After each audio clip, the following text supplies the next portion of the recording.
Right, so what I really want to talk about here is what it feels like riding this bike.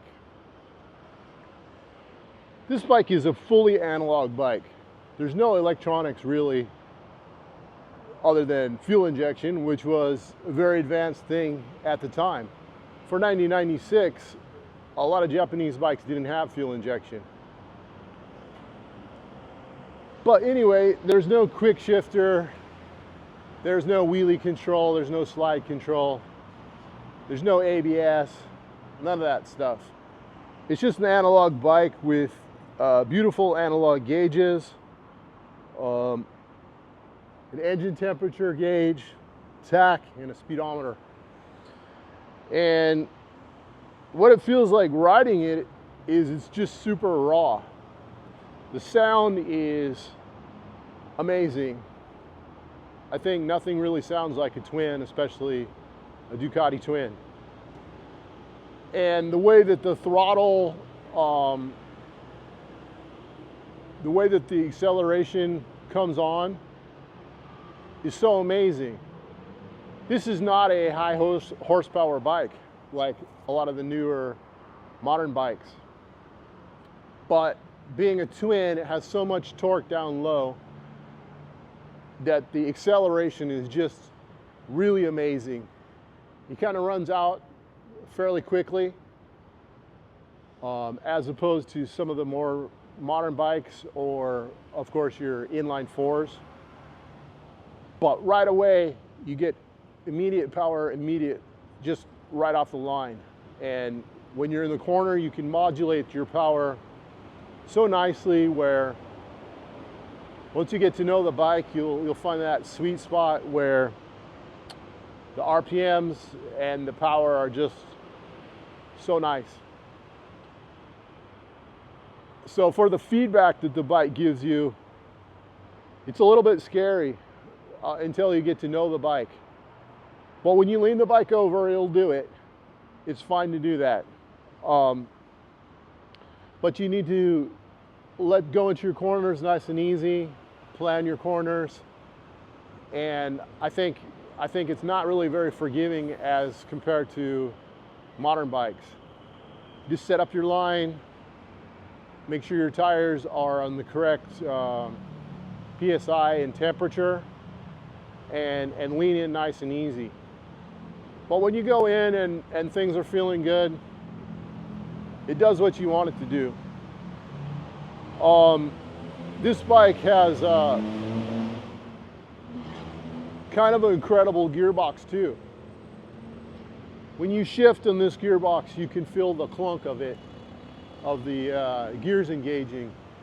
And you know, second and third, you can, especially when you hit second and third pretty hard, it just kind of like rips your head right off because it engages so forcefully and in such a raw manner that it's not like so much finesse like a newer bike. Maybe that's to do with the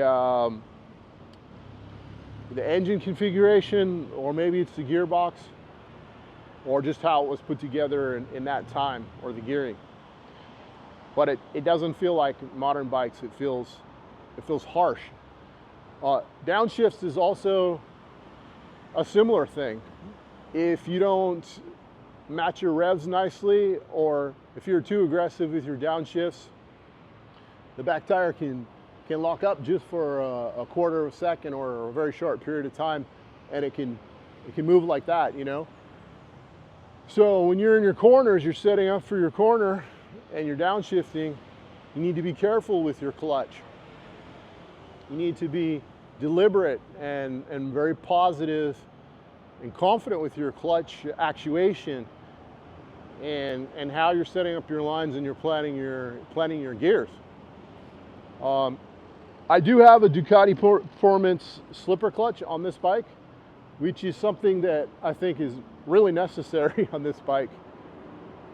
Before didn't have it, it can scare you, you know, because especially if you're in a road riding situation, you're riding pretty hard, maybe up in the mountains or wherever, and you pop your clutch a little bit going down, the back wheel can move around. But you know, the more you ride the bike, the more you feel these things happening and know what's happening, and it doesn't feel scary as much as it would before. But what I can tell you about riding this bike is that you will feel kind of cautious when you're carving your corners and when you're opening your throttle and you're just living with the bike, because if you're not careful, it can bite you back and it can scare you. I would say overall, the way this bike makes me feel is it makes me feel like a star. It makes me feel super happy whenever I ride it, you know. I'll leave it for a couple days, and when I get out on it, I'll let it warm up and I'll ride it a little bit, and it'll just put a smile on my face.